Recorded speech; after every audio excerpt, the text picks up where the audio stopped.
Hi, friends! I'm Nolo. And I'm Chris, and we are so glad that you had time to squeeze us into your schedule today. We are 30, flirty, and quite honestly, just fucking trying. So if you are too boo, then this is the right podcast for you. We are in our second season, struggling with others. Today, we're diving deep into the beautiful chaos of parenting, particularly that sweet spot where we try to gentle parent our kids while also reparenting ourselves. Joining us in the studio for this convo is our bestie and inner glow-up queen, Ursula Rodriguez, owner of Soleil Vida Studio. So happy to have you back. Sí, gracias. I'm happy to be back. Through Soleil Vida Studio, Ursula leads the community in conversation around healing your inner child, or mija. The truth is that healing your inner child is already a crap ton of work, but it's a special flavor of fun when you have your own kids. We are sharing personal lore, breaking down different stigmas surrounding parenting styles, and discussing how we're shaping what parenting means to us. So, grab your wine and cafecito, get comfy, and let's talk about things that we should probably be saving for a therapist. I'm so fucking tired. All right, let's start whining and whining. Today, we are having a Pinot Grigio, Del Venezi. You know what? Italian is not in my repertoire. I'm not even gonna try to say the rest of this fucking bottle, bro. Gaetano d'Aquino and the... I sound like the chick from Bridesmaids when she's trying to speak Spanish. It's like, y las escuelas. It did sound like her. Dude, I can't. Nolo bought this. When'd you buy this? Why'd you buy this? I think I did buy it from Trader Joe's. I think I was looking for one because our guest from last week had said Pinot Grigio, but then we ended up going with Sauvignon Blancs. But this was it was like $5 from Trader Joe's. And it was one of those like that had a lot. There was only like 2 left, so I'm like, okay, it must be good. Okay. So we shall see. This says it has a light gold in color. Sorry, I'm still laughing because I can still hear how I said that like a fucking dumbass. I was like, normally you're really good with the accents, but you really... Bro, Italian is not in my wheelhouse at all. And see, and I was practicing Italian, but then, I dropped the ball. I was like, catch me with the Portuguese, catch me with the French, catch me with Spanish. Shit, lately catch me with Japanese. But the what? The Aquino? How do you say that without sounding stupid? The Aquino? The Aquino. No. The Aquino. The Aquino. Nope, just kidding.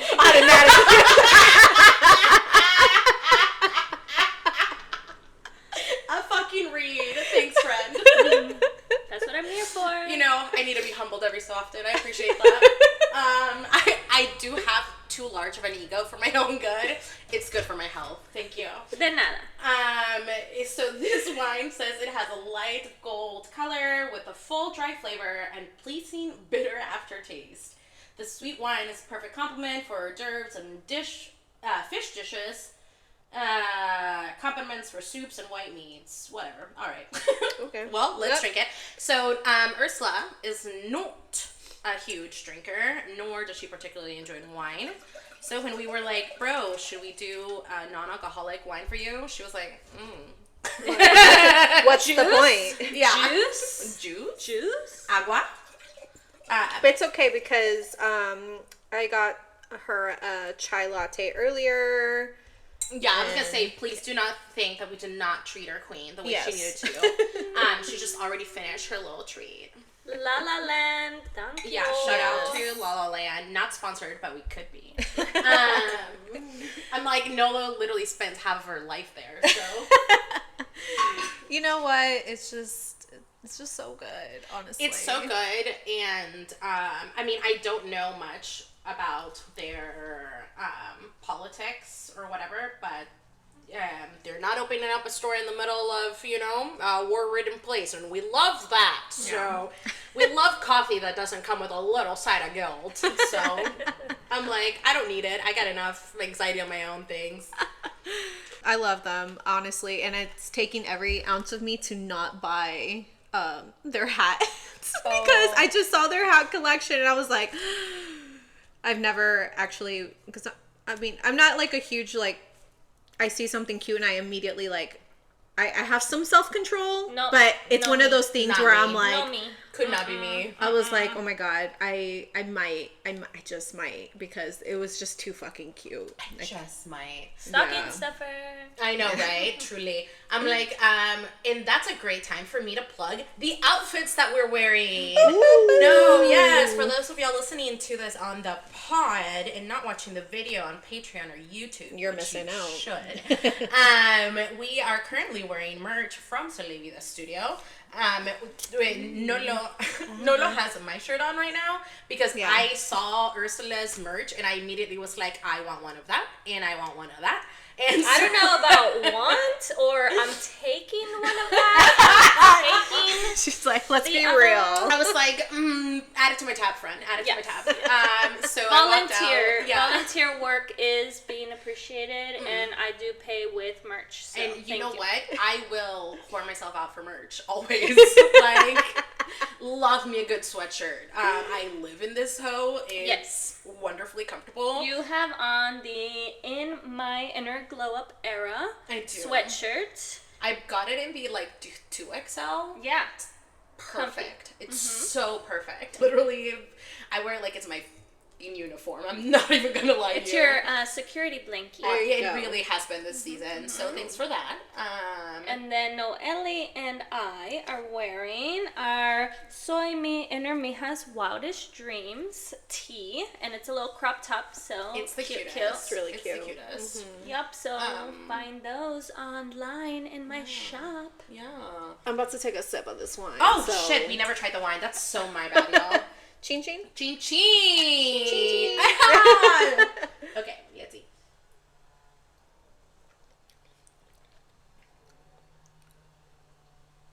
I don't know about bitter aftertaste. I can see what they mean, but it's not that harsh. I like it.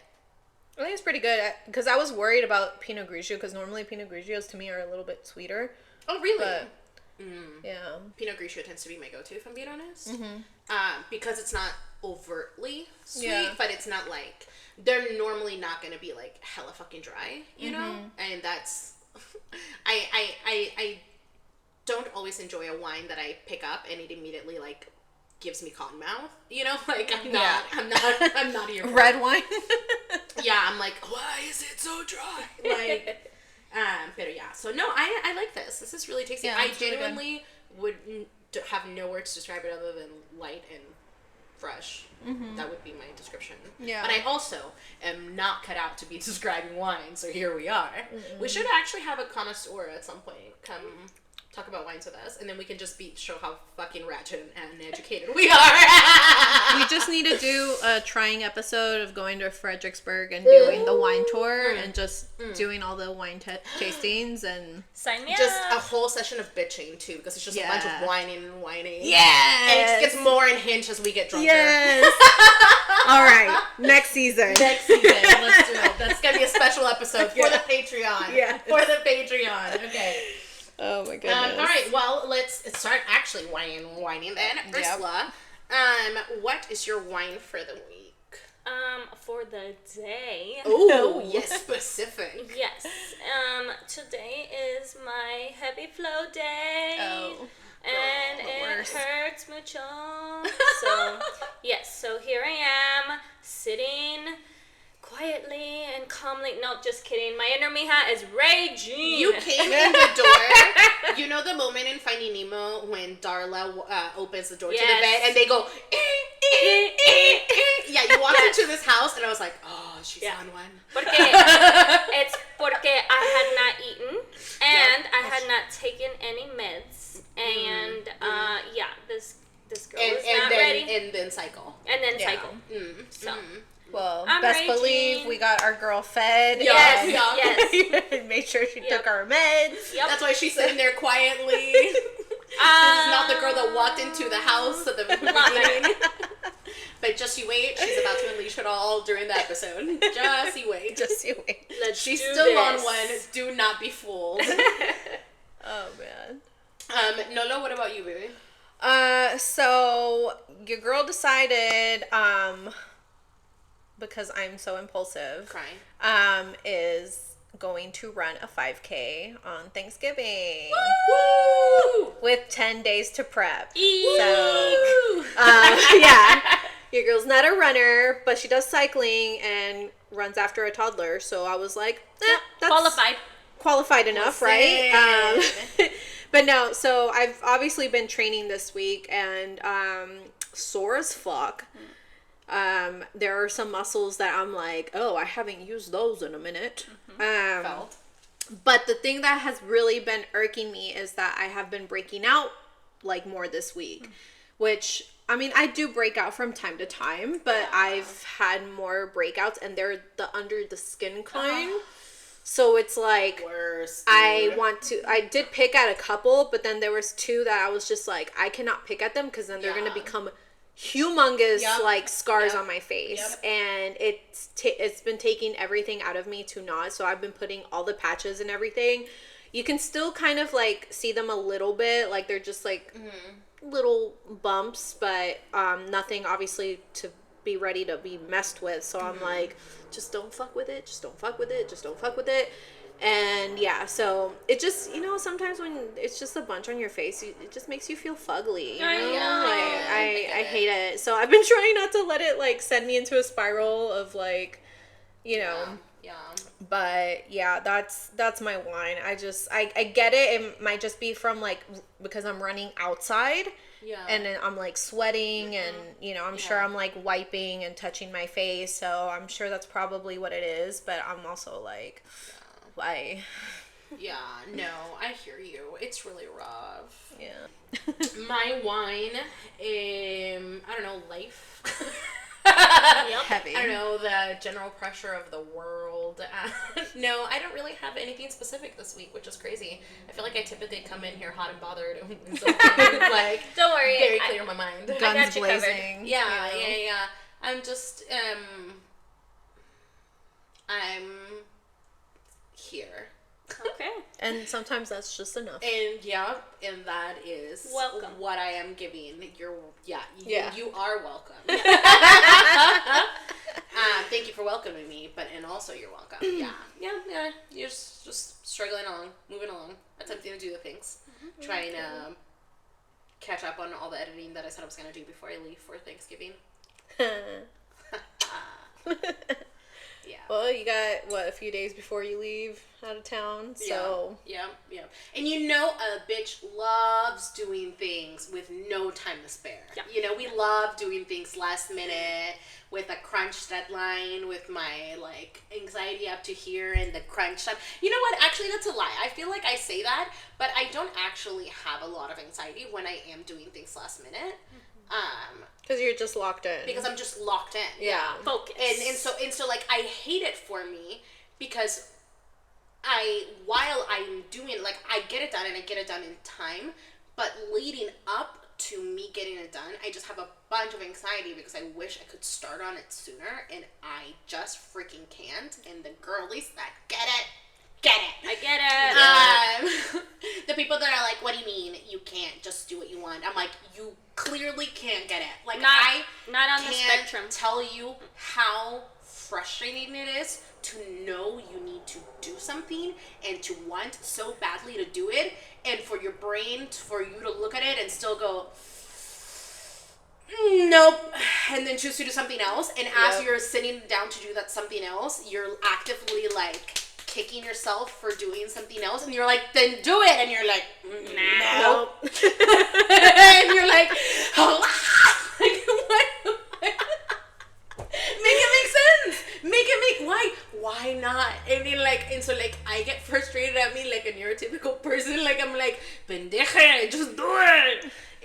it doesn't work like that. So that's, that's where I'm at. My not Fair so long valid. line became a long one.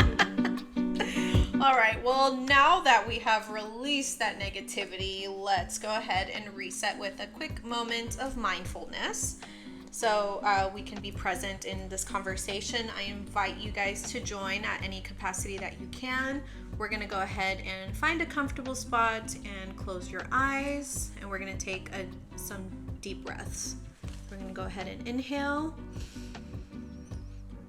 and exhale. Deep breath in and out. One more deep breath in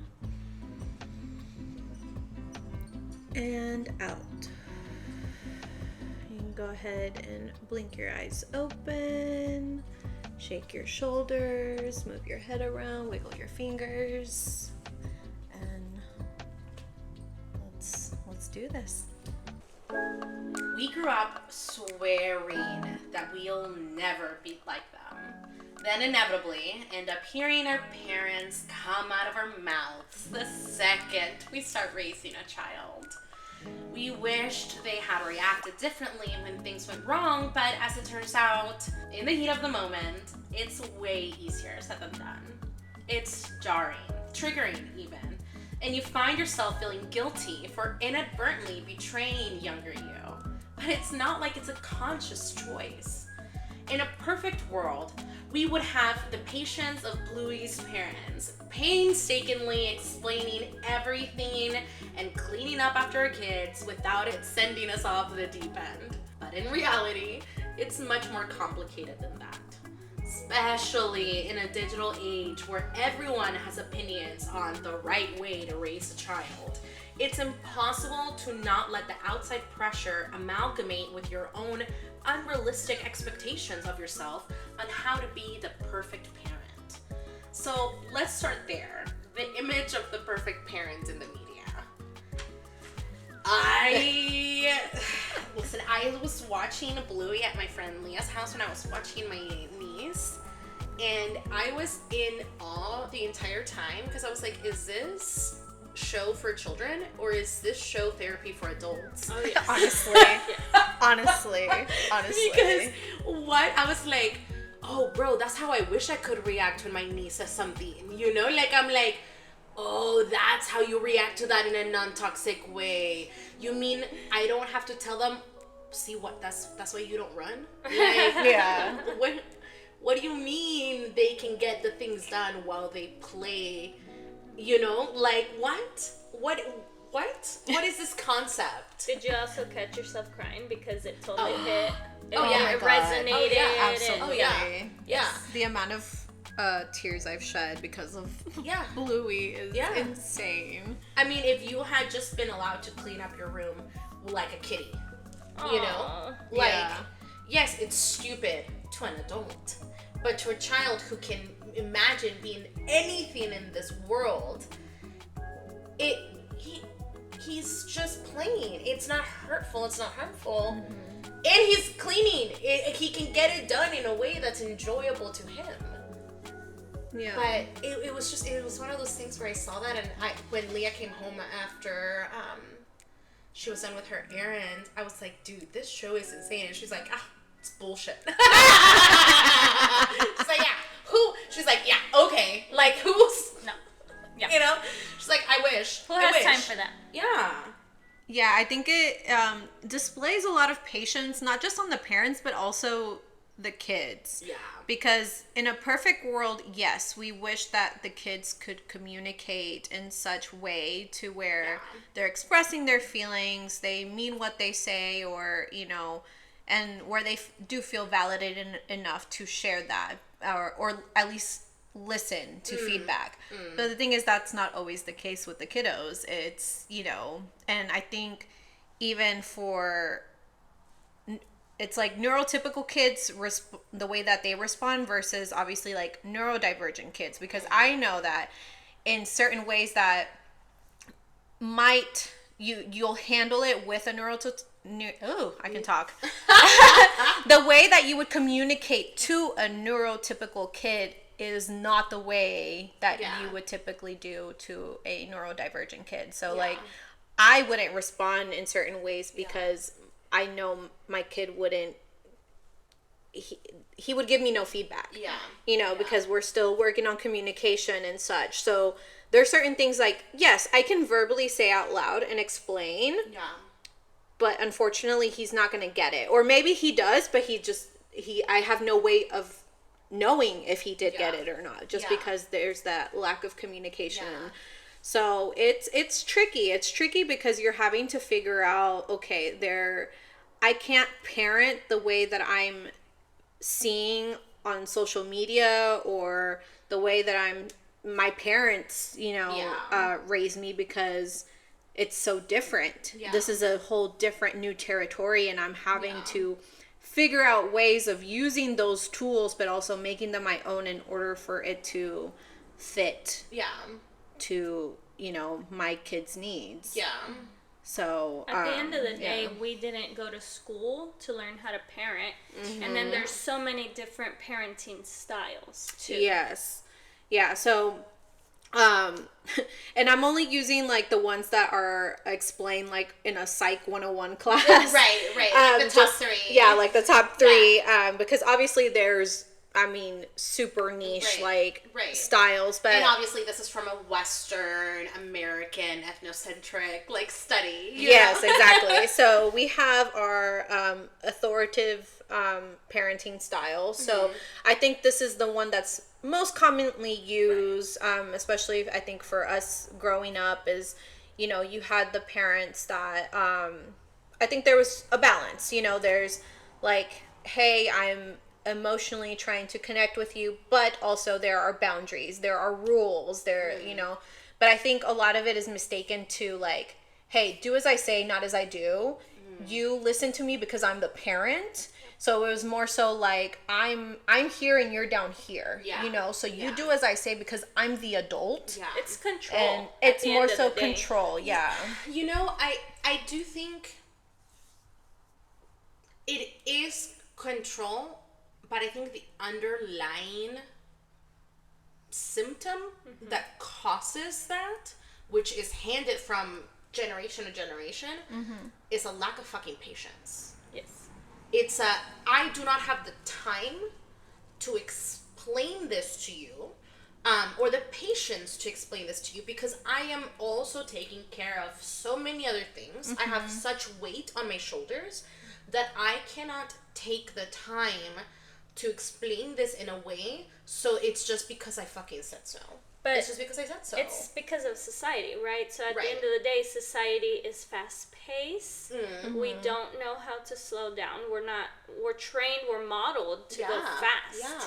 And so definitely agree. It's where you're from, it's the society you are in, and at the end of the day, just do it. We gotta go. We're late. Yeah, absolutely. And then I'm so sorry, but to what you were saying before too, though, like on the control side, there is also that aspect of this is where they combine, of the patriarchal society, of it being maybe the mom is reacting like that out of lack of patience and time, but usually when it's coming from the male side, it does tend to be more of a control thing, because it is a more structured, this is just how it should be.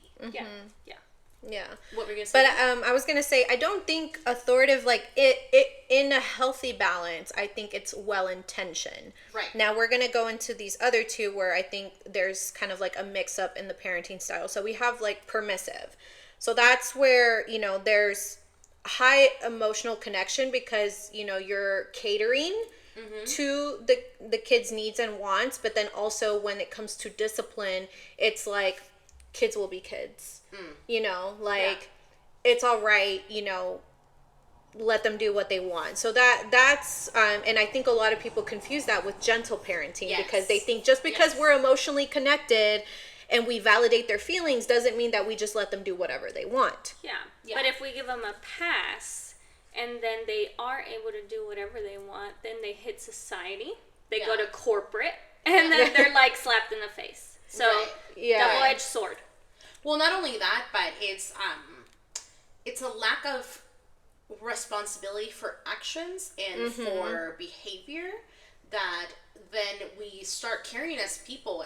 We carry this everywhere, not just in our, definitely in our professional work relationships, but then this is now how we communicate with our partners. This is now how we communicate with our friends, where no matter what I do, I should be forgiven because I always was, regardless, because I will be what I will be, and it doesn't matter. That's what I was taught growing up. Accountability is Yeah. what needs to be taught within that kind of parenting style. Yeah, and I think that's where we get into the gentle parenting aspect of it, where it is more, it's not about letting the kid walk all over you. It's about letting the kid know that he is or they are their own, not me going to the binary. Okay, that they are, that kid is more than enough on its own to be a human that has its own valid feelings and emotions, and those are, those are fair. We might not understand where they're coming from. They might be foreign to us, but we're going to try to dig to the root of that feeling.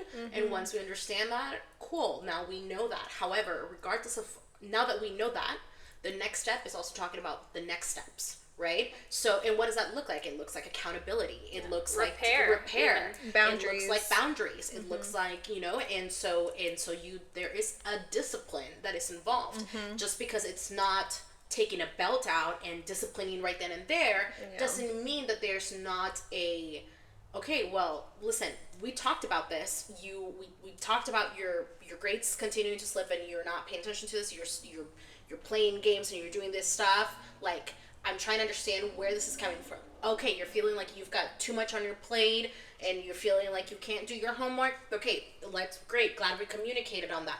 Let's see what we can do to lighten your load. However, we've already done this. Your grades have already dropped. So we are still, we're not going to be going out for however X amount of time, right? But now we know for next time, like, you've got a support system. Communicate. We've got you. You feel like you've got too much, right? And so it's finding the root of, and that's obviously a very niche example, but finding the root of something and then being like, all right, well, cool. How do we move forward? Yeah. How do we do better? So, and then I'm going to go ahead and go into the last type of style, which is the neglectful. So, again, emotionally detached and low demands as far as like discipline or anything. And I think this happens a lot, I think, with parents who just, again, they grew up in that type of environment and it's just continuously passed down where, like, you have so much going on, like work and this and that, and it's just like you think that just because you're providing for your family or whatever it is that you're already the parent. So like, just that's enough. So for this, it's like, it's a lot of trauma response. It's a lot of trauma response. We're talking about possibly an individual or individuals, if it is a multi-parent household, which most of the time it could even be a single parent household. Yeah. And we're looking at this and it's trauma based at times because we're in survival mode. So when an individual parents are in survival mode, what are they doing? They are out hustling, working, bringing in what income they can to feed the family. At the end of the day, the basic necessities need to be met. Past that, I mean, that's another level. Yeah. Right? I think that's where a lot of kids too, that's when they grow up on their own because they had to deal with stuff on their own. They had to basically almost raise themselves and provide for themselves because their parent could not. It's the eldest sibling, it's the eldest daughter syndrome we see out there. I feel like this is unfortunately common in a lot of our Latina households, just due to the fact that our parents are so busy working so many jobs to put food on the table. That's why as I'm not counting my mommy issues, that's why I have abandonment issues with my dad, because he was so busy all the time to provide. So there was a huge disconnect, and I oftentimes felt like I erased myself as a result. Well, and let's say that parent gets home, they have no energy. The energy level is gone. Right. And at that moment, all they need is to rebuild that level within them. Yeah. There's no time to maybe emotionally give to the child, cuddles, connection. Not only that, but these adults don't know, they don't have the tools, they haven't been taught on how to not just check out, but recharge and actively pour back into themselves so that they can continue on. So they just, do what they can within their knowledge. Yeah, and definitely no putting that down or anything. No, I know that was part of my upbringing. Yeah. As a daughter within a single mom household, in which, yes, we were just surviving. We were making ends meet, and I will always be proud of my upbringing. But at the same time, through therapy is what I've learned that, okay, so this was unpleasant. Yes. Yeah. Okay, Yeah. let's give my inner Mija a moment to feel that. Yeah. This was not okay for Yes. you. Yes, we love and cherish our mother or parent that sacrificed for us, but It's now just it's so time hard. to It's so hard, acknowledge. And I think it's hard for our parents to accept when we go through these healing journeys, because they feel like they're being demonized because we're acknowledging these things that were wrong. And like, just because it was unpleasant for me and maybe even traumatic for me doesn't mean that you're an evil person who did this to me on purpose. Not at all. And that honestly comes from us being able to take a step back and say our parents are also people living this world for the first time in their own. Like, they too, like, it's not making excuses, it's understanding where they're coming from. Having empathy for the journey that they took. Right. Because again, Right. what are they? They're maybe immigrant Right. families. They're maybe low income again. Like we're in the first gen, second gen. That doesn't mean I'm gonna excuse it and let it walk all over me and just let it not make my feelings matter. And that's the difference, right? It's just wanting to acknowledge doesn't mean I want to vilify, but it also doesn't mean that I'm going to let anything pass either. But I do also think it's interesting because I feel like this last parenting style is common in low-income households as well as really high-income households, because they think that success and love is money, because maybe they struggled and they got to that, or maybe that's all they have known and their parents were also raised by their nannies. And so it becomes this thing that on either bracket, you end up getting so neglected. And it's so sad. It's so sad because these kids end up continuously feeling on their own again, and then but they have a chip on their shoulder and a crap ton of money. So I don't want to know where they're going to put that money later on, That's another episode. That's a different episode, It's so funny that you bring that up because, and this is a little bit of a side tangent, but I just recently, my husband was watching the Alex versus A-Rod documentary. And he talks about, because he grew up, he had his dad, but his dad left them when he was like 10. So was not involved, obviously, with him coming into the scene of baseball and, obviously, like, wild success at 19 with, the fame and the money, early 2000s, like, what that eventually does that to you. And he had brought up, like, obviously, if I did grow up with him, who knows how different things really would have been. But, like, if I would have been the same player or not, because obviously he invested so much of himself to be approved by other people, for validation from other people, because of that lack of support or having that parent to really guide him.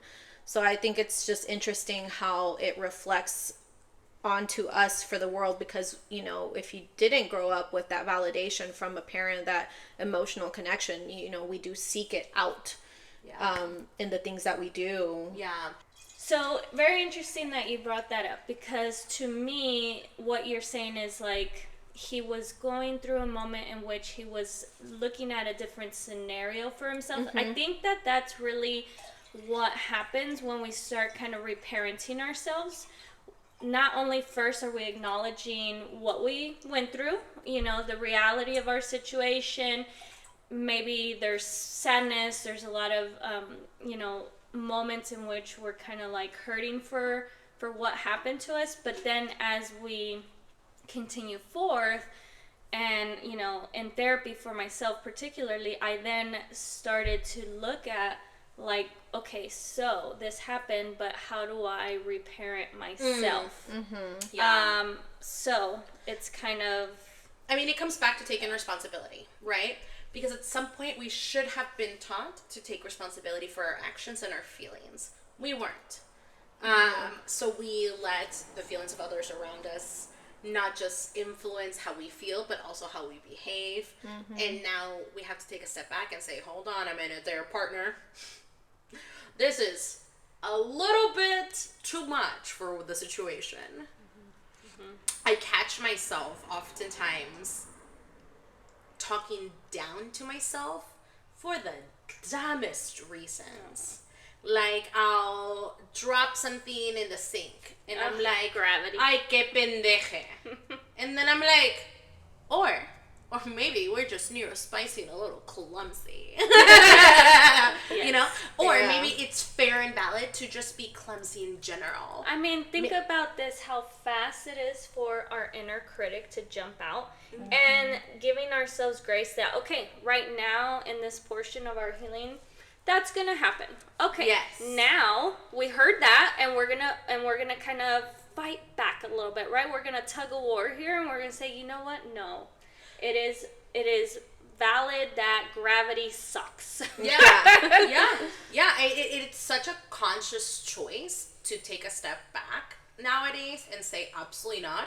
But I will say it continues to be a choice to take a step back and not do that. And it's been a couple of years. Yeah. It's gotten easier since I first started it. I will definitely say that.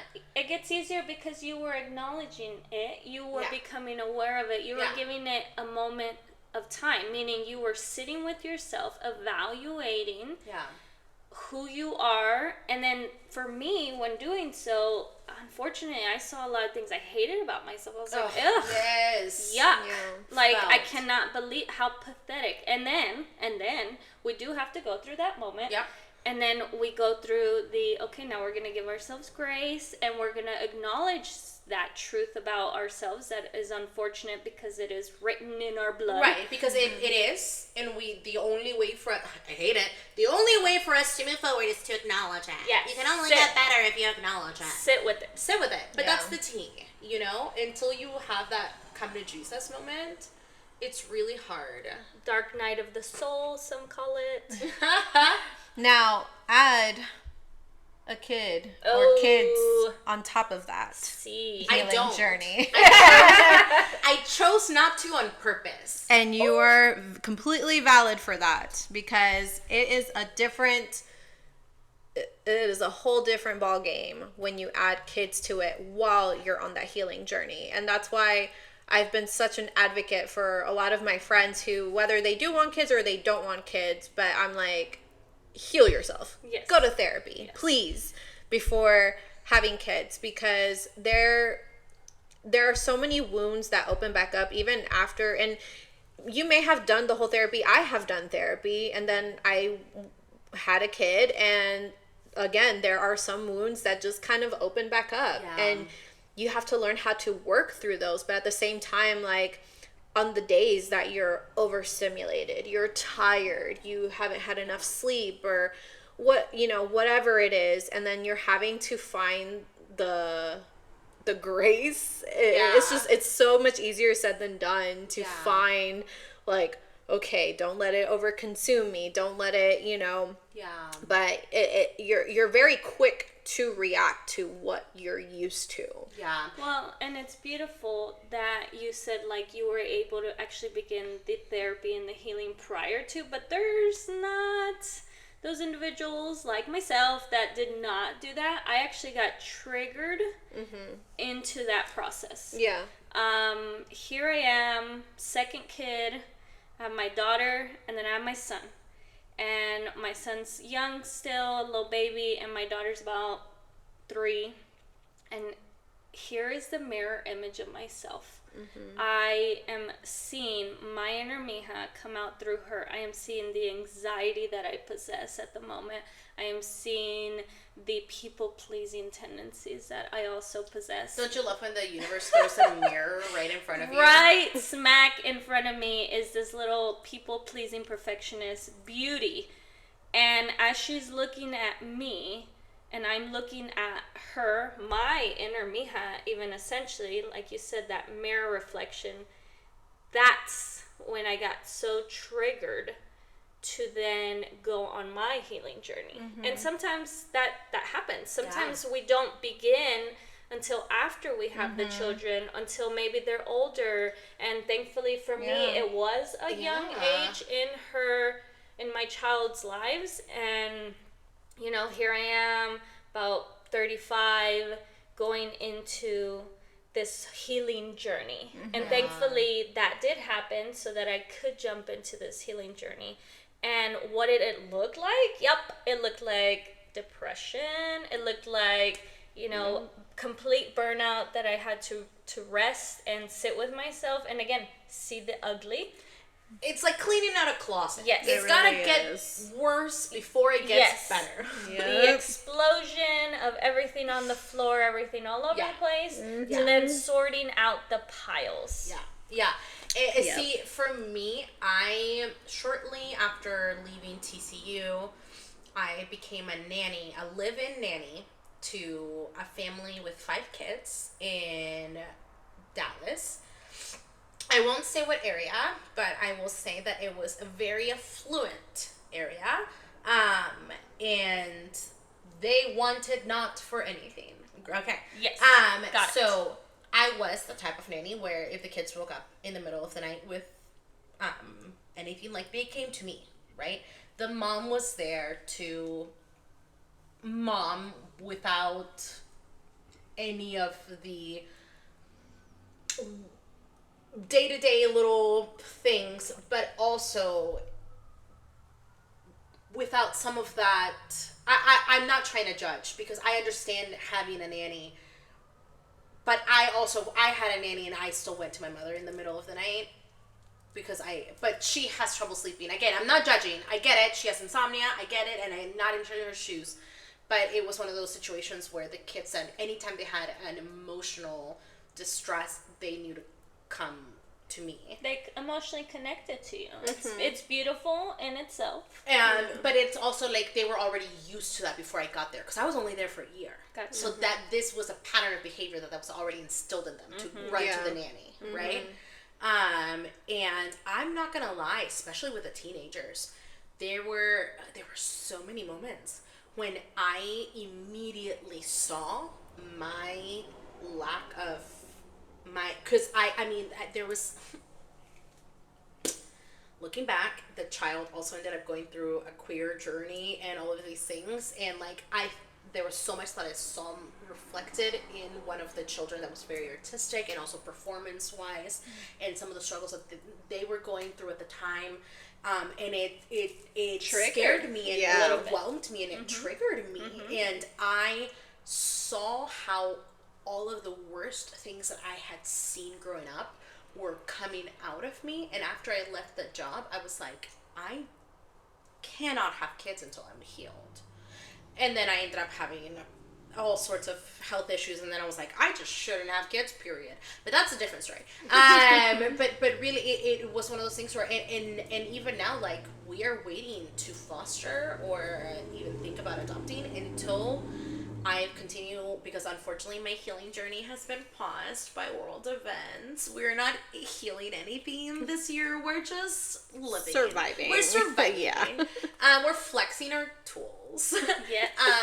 But so like that is, we're gonna wait, because I see you guys healing through while you're raising your children, and I'm honestly in awe I come back so exhausted from just few interactions with my nieces and nephews, and so conscientious of the things that I said in those moments, and then playing it back and rethinking to myself, wow, I wish I had reacted with more compassion, or younger Christine, little Nicole,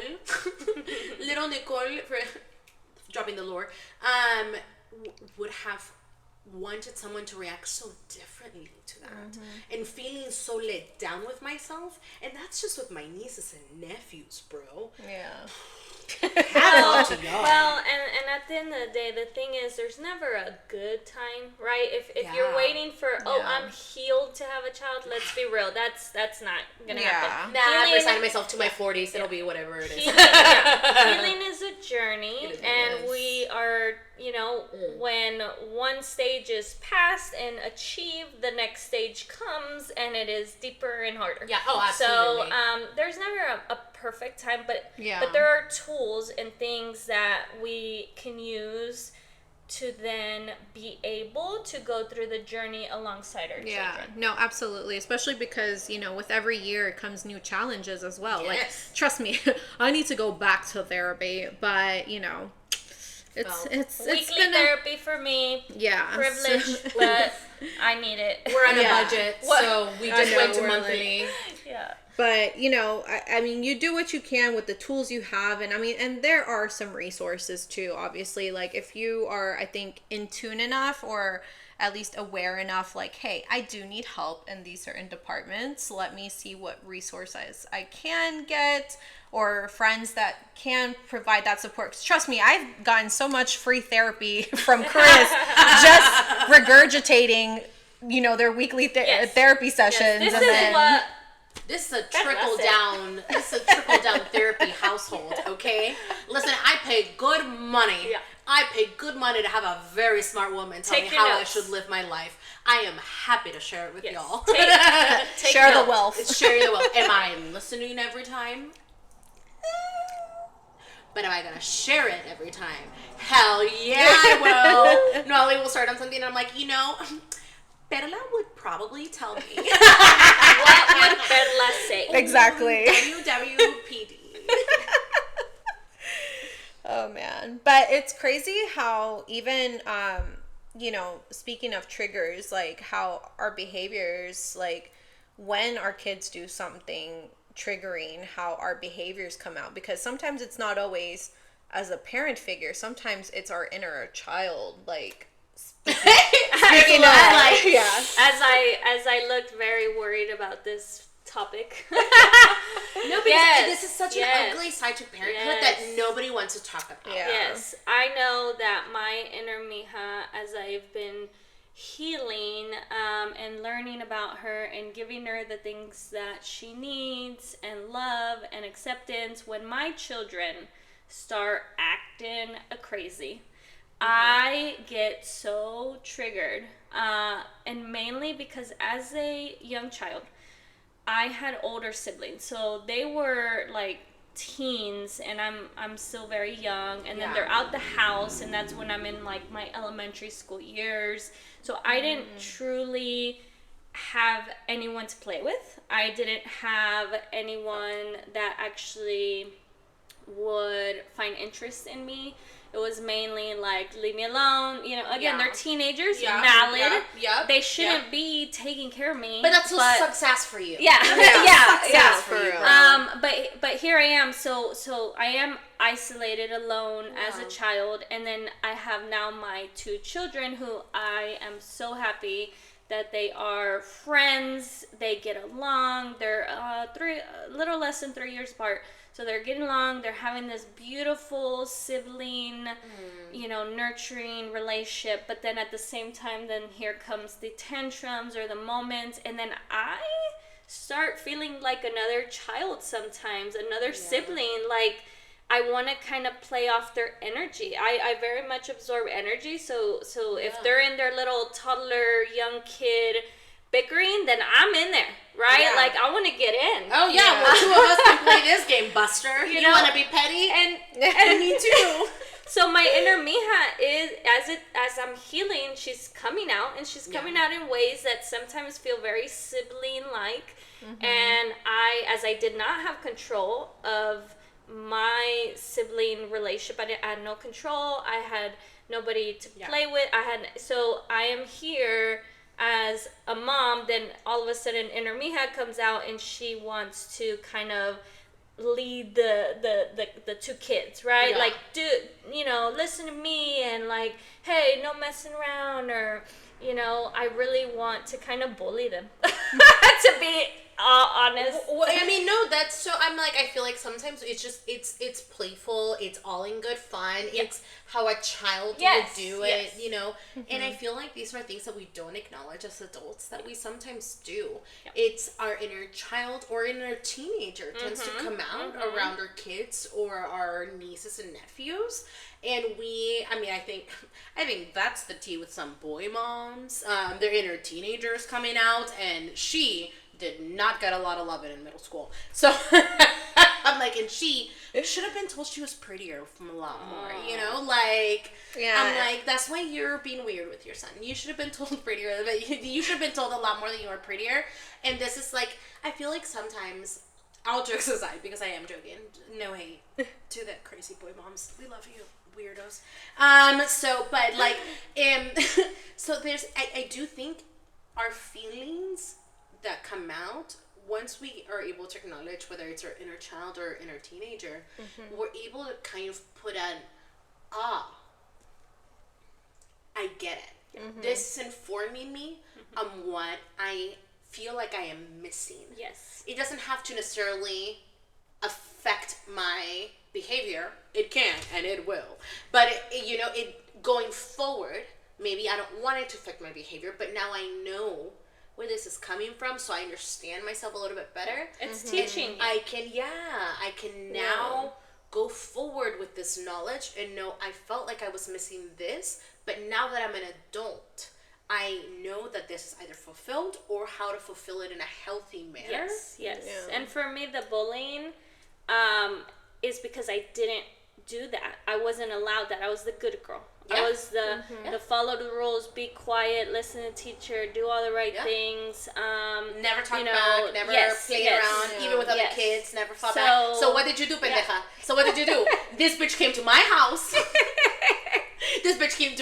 And she was like, all right, I'm here to fuck some shit up. No, fuck you, Chris. Fuck you. Let's talk about the episode. Okay,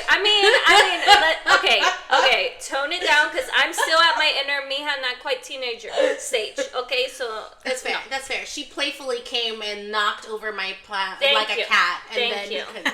Thank you. She's like, get it right. Get it right. It's a little bit more tame than that. We're not on that part of the journey yet. It's like we'll eventually get there. But that's so tea though, and I love that you have that, and I love that we have that, because it really is. It's having friends then you can go to and say, I'm feeling petty as fuck, and I just need you to let me be petty as fuck and not take it personally. Like, that's magical. Yes, that's magical. And that's Yeah. the support system that we all, especially as moms going through this journey, is like, that's one thing I promote, is to find those like-minded people in your life that you can kind of go to and reach out to. Like, I just had the other day a moment of ask for help.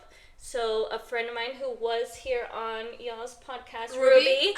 Yes, the other day. Shout out to our love. Yes, I needed some help to take care of my son. Me and my husband were going to an event, and that was in itself a inner Mija healing journey event. Absolutely. So I was like, I need this, and I reached out, and here's my support system. And she came and toasted my son his hot dog and made it nice and warm. So now I have to then later make it nice and warm and make it just like her. She raised the bar. I mean, raised it. How dare she? The worst. But we are so thankful that I have built that community. And again, that to me is one of the ways that we can kind of give our inner child that love and support by like giving her a community to be supporter. Yeah. And sometimes so I have my in-laws living with me, right? And to me it's like I'm so grateful to have the support and have this family where I can have someone else like be basically almost like an extra pair of eyes and hands to help with my kid, but sometimes it's overwhelming. Yeah. Because then comes the sense of like judgment and parents be having judgment. Oh yeah, no, for sure, especially brown parents. Brown parents, brah. Yeah. So I've realized too that, and it occurred to me the other day, I haven't lived with parents in quite some time now. So it's literally been me and my husband. I mean, and at the time, I mean, we were a boyfriend and girlfriend living together. So I haven't lived with someone, and specifically a mom and dad. Because I mean, I grew up with a single mom. My mom was married to my stepdad, and I mean that was a very toxic relationship and toxic father figure. So then, again, single mom through my young adulthood, and then having a father figure back, I guess, like, my father-in-law and my mother-in-law, it just has brought up a lot of feelings because I feel like I am a kid again sometimes. Yeah. Because of the way, obviously, they don't see me as just a daughter-in-law. They do see me as an additional daughter. Yeah. And, like, sometimes I like it, sometimes I hate it because I'm like, I am an adult, too. Because I am still the mother, too. This is still my house, too. It's like, I appreciate you taking care of me. Yeah. Because, God bless, sometimes I just need somebody else to be the one taking care of. Yes. However, yes, you can keep them comments about how I should be living my life. Or raising our kids. Or raising our kids. Or putting things in my dishwasher. That one is That's personal. A specific. Yeah, that's a specific. That's for a reason. To yourself. Keep that ish to yourself. No, because it's just and again, I truly don't think they mean any harm. It's just they verbally say things out loud, and sometimes you're just like, I do think they forget how annoying it fucking was when their in-laws said that shit. Because I know they were irked when their in-laws did that shit. Absolutely. But they think it's normal. Yeah, and I'm just sitting here like biting my tongue half of the time because I'm like, it's not personal. Don't get defensive. Don't like. We did so much therapy that now we are just so aware, which I hate. Yes. I hate to be so aware. Like, how many times am I there with my children and I'm like, why do I have to be such a good, gentle parent? I just want to scream. Yeah. No, because truly, you're like, if I was less aware, I could just be a fucking why not? And just get away with it. Honestly, I yell at my cats and I look at them and I'm like, see, this is why I couldn't have a child. Because I can call them a fucking baboso because they did the wrong thing. Now, when they come back and reincarnated as something else, I mean, good luck to you. Yeah. Good luck to you. That's a different story. That's a different thing. Yeah, no, but, and then, of course, like, in addition of, my kid being on the spectrum as well, it's a different type of patience, because obviously he can't communicate exactly his needs or why he's crying or if something hurts or, so I'm here having to play the guessing game. And again, I am taking out everything in me to try to please him or to like figure out what's going on, which I already do on a daily basis for people. I'm still a recovering people pleaser. God.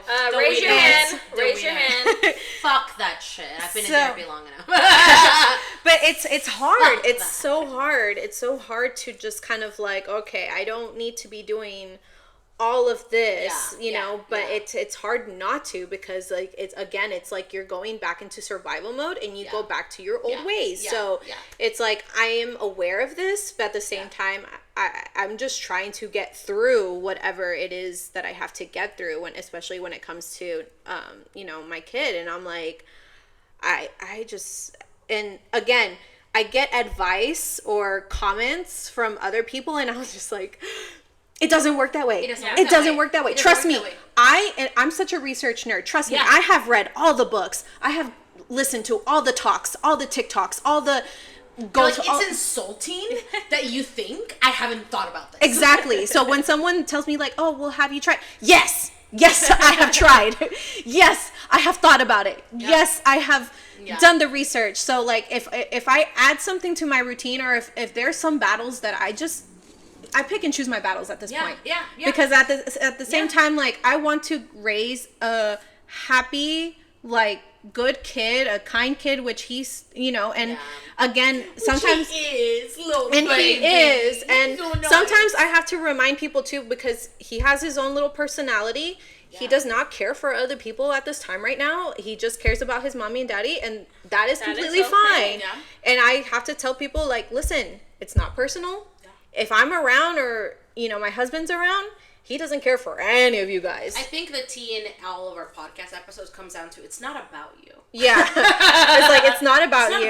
And, at the end of the day, like, I'm just trying my best. And that's the thing, that every kid is different. So even if you have, like, 2 children, 5 children, like, every kid is different and needs their own attention catered to them in a different way, or their own teachings. And that's where, like, this Bluey, bringing Bluey back into the to the game is like, that's where I watch Bluey with the kids, and we love it. It's silly, it's fun, and then there's the dad making up some game, and then afterwards they're like, come on, mom, dad, like, let's play this game too. And I'm like, wait, what?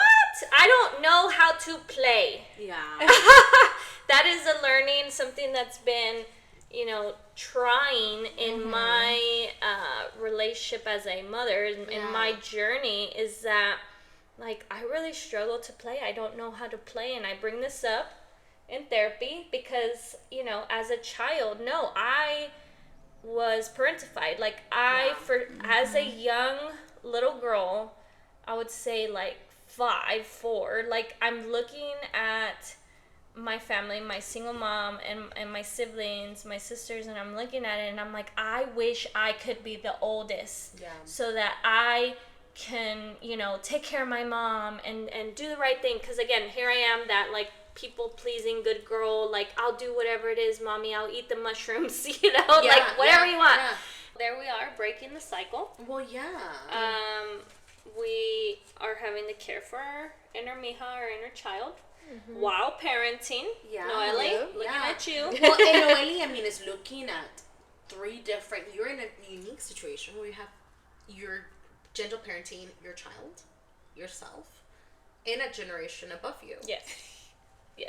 Fuck. That's a lot of work. I wouldn't want to do it. Awareness alert. I know. I'm like, fuck. I would not want to do that. And raw dogging it, man. I probably should be on meds, but Well, how are you caring for your inner Mija? It's funny because I'm now starting to go on this journey, which I've spoke to Chris about it, where I'm like trying to rediscover my younger self. You'd be so proud of her. I know. Like, she's about to tell you, and I'm like, I can't wait for you to hear this. You're gonna love this.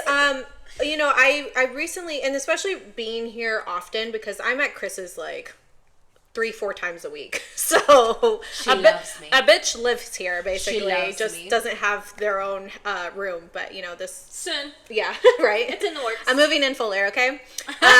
No, but I've been here enough, and sometimes I look at Chris's things and I'm like, fuck, I don't have a lot of, like, I mean, I have things, but I don't have a lot of like things that are just like, I feel like that are my character, nostalgia, like nothing. And I'm just like, if you go to my house, like, I have a couple of pictures or whatever, but I'm just like, I have nothing that screams, oh my God, that is Noelle. That is Noelle. Like nothing. And it made me sad because I'm just like, what happened? Because I was explaining to them, like, when I was younger, like, I was a little like fashionista. I love being like so monochromatic, like matched up. Like my earrings, like I had huge earrings. Like I used to wear these hoops, which I'm wearing them today, by the way.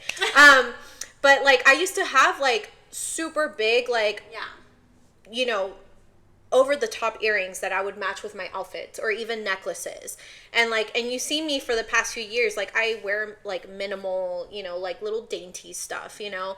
I used to wear a lot more color back then too. Like I wore bright colors. I did wear, you know, like pinks and orange and purple. Like pink was my favorite color. I used to love Disney princesses. Like there was just so many things that I had. I used to be artistic. I used to draw. Like, and then I'm looking back and I was like, I have nothing to show for it. I have nothing to show for it. And it like my Shayla. And it just kind of like, fuck, like where did she go? Like what? And you know, and I know like I went through a lot of things. I went through a lot of trauma, and I feel like going into especially like in adulthood, I muted myself a lot. I became like the clean girl aesthetic, minimalistic, camouflage. And that's exactly what it was. It's like I was just blending into whatever the aesthetic was, and I realized this is why I've had such a hard time like decorating in general for the past like however many years, especially being with my husband, because like I, you know, when we first moved in together, like I mean I decorated our first apartment, like, you know, it had some color, but then when we moved into our second apartment, I realized that everything that I visually had planned, like, oh, I'm gonna hang this here, I'm gonna add this here, I never did. And then I moved in and we had a roommate too at the time. And again, everything was catered because I was just like, no, it can't be girly enough because I live with guys. And like, again, I'm people pleasing. People pleasing. I'm adjusting to my surroundings. And now that we have our own home, like the only space that I have fully decorated that's like is my son's room. It's the only space that is fully decorated, that has stuff on the walls that's like colorful.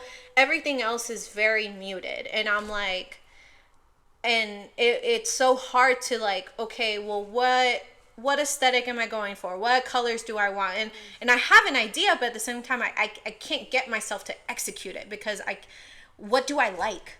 Like, well, what do I like? What is me? What is, you know, and that's what happens as we become mothers, right? Mm-hmm. Is we give so much of ourselves to our children. We lose ourselves within that process of motherhood. Mm-hmm. And then there comes a moment, and it looks like it is here, Noelle, for you to where it's time to rediscover you. Mm-hmm. Reconnect with your inner Mija. Rediscover you just line listed everything about her, and it was beautiful. So there's awareness, there's knowledge, there's having come to connect with her, and now it's like, okay, how can we bring her into our present? How can we care for our inner Mija, our inner child in this present moment, and remembering that even though we're mothers, wives, whatever it is, titles, roles that we have, we still deserve and need, not only for our mental health, but also our physical health, we need to commit time to pouring into ourselves. Or there goes our energy, our cup is empty, and now we are the, more parent that's authoritative or neglectful because our energy's gone, or we're spewing. We're being self-centered in one way or another. So yay, and congratulations for getting on this journey. I'm so excited. No, but also I think you should be proud, because for you it's twofold. People who birth children often do lose themselves to that journey and to that child, but you had already lost yourself with the mix of the world and everything else that had happened to you and all the trauma. So you buried someone that was already masking for someone else, you know? So you're having to unearth from so far deep within for you to even be at a point where you see her, you remember what she looked like, not just pre-pregnancy, but you know, trauma, pre-culmination of the hurt. That's I mean, I know it's so hurtful right now, and it's in the most painful part of the journey right now, and I do not envy you, but I'm so fucking proud of you for being willing to unearth that, because you deserve. Oh, I'm gonna cry too. I know, like don't look at me. It's so big. You ugly bitch. Don't look at me. Where's Fuller with the tissues? When I know. Where's my husband? We don't have a producer today in the studio, and it's a problem. You deserve the happiness and the beauty that comes out on the other side of not you pulling out the singular tissue. But that one's clean. She said one for them, one for me, and we'll share it like our brain cell. You should be proud. I think this is so big and it's so huge. And same thing to you, Ursula. You started this journey. You weren't even curious about your healing journey until after you had kids. Not one. Pendeja. 3 years ago. 3 years ago. And a whole ass big woman job too. Yeah. Right. The fact that you've made this your life mission and everything, like, it does not matter that you're not close to your teenager. It does not matter how long it takes. Slow, what matters slow and gentle is that you are you are there. You are doing the damn thing, and you're honoring her so fucking hard. You genuinely inspire me all the time. I literally, like, I keep thinking to myself anytime I do something, I'm like, Ursula would not be proud of me right now. Like, I'm like, I should honor my body, because I should honor my inner me, because she deserves the most of me. Yes. And I want, I mean, I think about how I am whenever you guys talk to yourselves about yourselves, and I'm like, treat my bestie better. And so I'm like, I picture younger versions of y'all in elementary school threatening to beat the shit out of me for not treating me better. And I'm like, okay, I'll do it. Like, you know, Final stop. But I do think it's so much of healing our inner child comes from having the community and the support that we did not have when we were children. Because unfortunately, other children also fucking suck. Because they're also going through it. And the thing is, it's because of what we're modeled, right? So not only am I trying to be a certain me and, like, parent myself, right? But at the same time, I am here to model the mujer that wants to show up for herself while my children are watching. Because, again, that authoritative, like, do as I say, not as I do, that doesn't work. Okay? Like, proven. Like, modeling and showing up for ours is where it makes a difference. So let's start small. Start today. It doesn't matter what age we're in. We just need to take it step by step. And if you need anything, I am here for the process, as I love to share resources and to connect with mujeres in the area, virtually or in person. Yeah, I mean, soft plug. Ursula sells craft kits and things that are super well thought out and curated for us to be able to have some time to plug into ourselves. Honestly, they're so much better, personally, when done in community, because it is just a fun, like, and we might have talked about this before, but Noelle and I did 2 little mercadito bags, 2 little bags that Ursula put together with some little ornaments. Yeah, you've seen our set. You've seen my con todo corazón, my sacred heart on my wall. Or maybe you haven't, because we hung it up too high on our wall. It's only visible in the photos, but not the video. Yeah. It's fine. We'll move it for the next season. But we wanted to be conscientious of that moment that we spent together, so we wanted something that was calming but that felt true to us. So we put on early 2000s R&B. Yes. So we were listening to, like, Alicia Keys and, like, Neo, Mario. Okay, we were jamming, honey. We were feeling good, and it was so, we lit the Palo Santo, which you put in there. And for me personally, it obviously has a deep connection because I'm Peruvian, and just knowing that it's so sacred to us, but just being able to tell myself, like, this is going to be a great time. This is going to be a nice healthy time. It's gonna be lightweight. It's no pressure. It doesn't matter how this ornament turns out. Exactly. What matters is that I poured the time to do something that was gonna bring me joy. Yes, the creativity that is healing, right? Yes. There is healing power of creativity Yes. in these kits, and not only can we do them with ourselves as a solo date, which I do recommend as well, but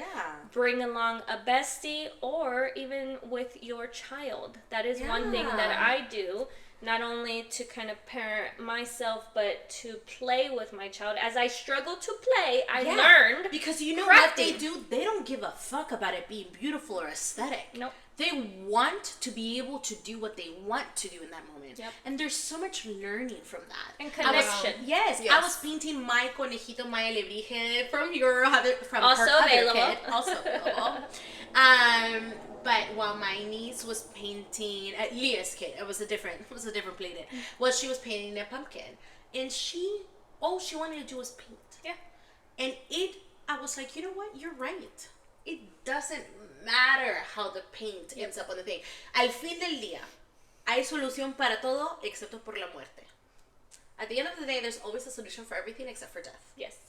If it really bothers me that much, if I really didn't find it that beautiful, I can go back and repaint that sacred heart however I want to paint it. But in that moment, what mattered more was spending a nice time just trying, playing, figuring it out. And that's what comes with even the creative workshops that I host, is like I bring us together, we reconnect with our inner mija through a guided visualization.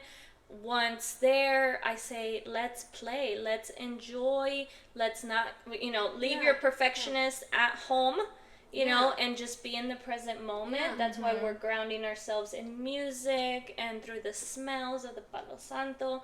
And this is healing. This is grounding. It's healing, crafting, creativity in any form, whether that's dancing, running. It could be in many ways that we do it, but that is a key way, I know for me, that I care for my inner mija, and I could see it benefiting the world. I mean, I'm not gonna lie to you, Ursula. For me, I've done your crafts. I've gone to your workshops. I cannot tell you the world of good that it did for me to be a part of the latest chat that you had with your community. Yes, my support system of mujeres. Yes, your support system of mujeres, or a support system of women. All are welcome. For non-Spanish speakers, yes. Well, and she says women with an asterisk. Yes. Because welcome. I'm there. But it's again, we're just here for the girls, gays, and the things. Yes. That's really what we're here for. Yes. Tea. We know our target audience, honey. But truly, I genuinely, I mean, obviously, I joined to mostly, I'm not gonna lie, very front to support you, right? Because I was like, even if I get fucking nothing out of this.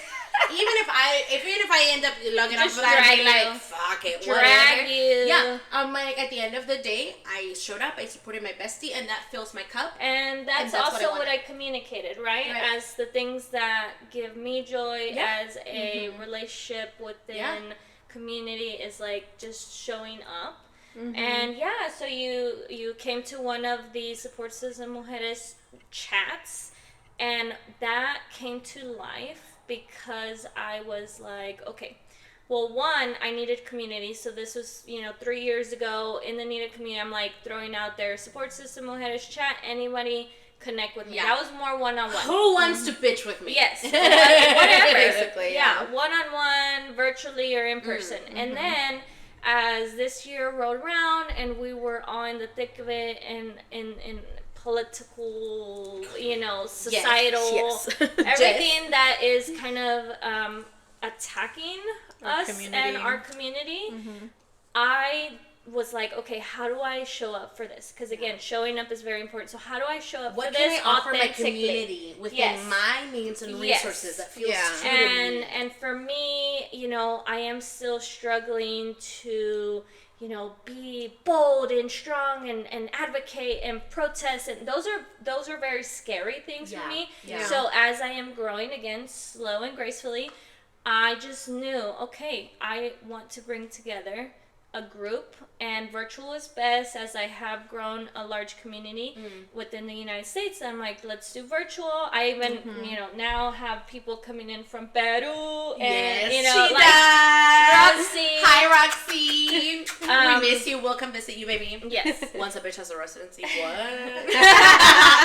So that's what I can do, and, I know how to talk. I know how to hold space. That is one thing that I am proud to be able to do. And I also needed that. Not only did I need it, but I knew others needed it. And so that's what you're referring to.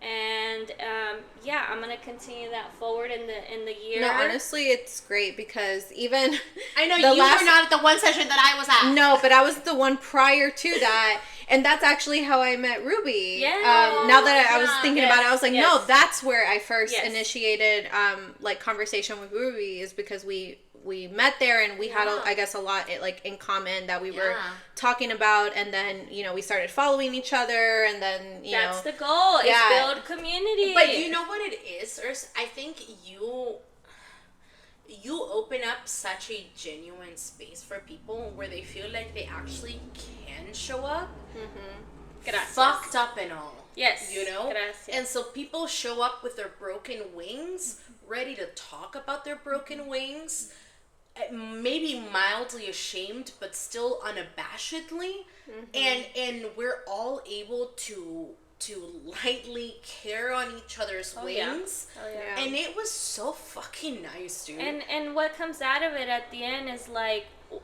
thoughts of I didn't know I needed this, and then at the end I got so fueled. My favorite. Ursula, I joked during the quote unquote. I joked whenever we were talking about how does showing up to love yourself, what does that look like, right? And I was like, for me, it would mean going to pee whenever I want to pee, right? Because, I just make it like a reward system because of my ADHD, and I don't really listen to my body.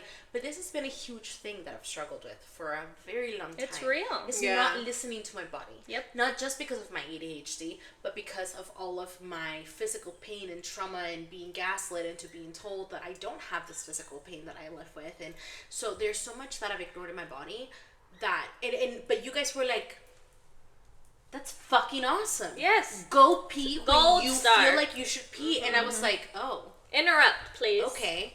And I'm not going to lie to you. There were several times throughout the week when I would not have peed if it was not for you. You're welcome. Thank you.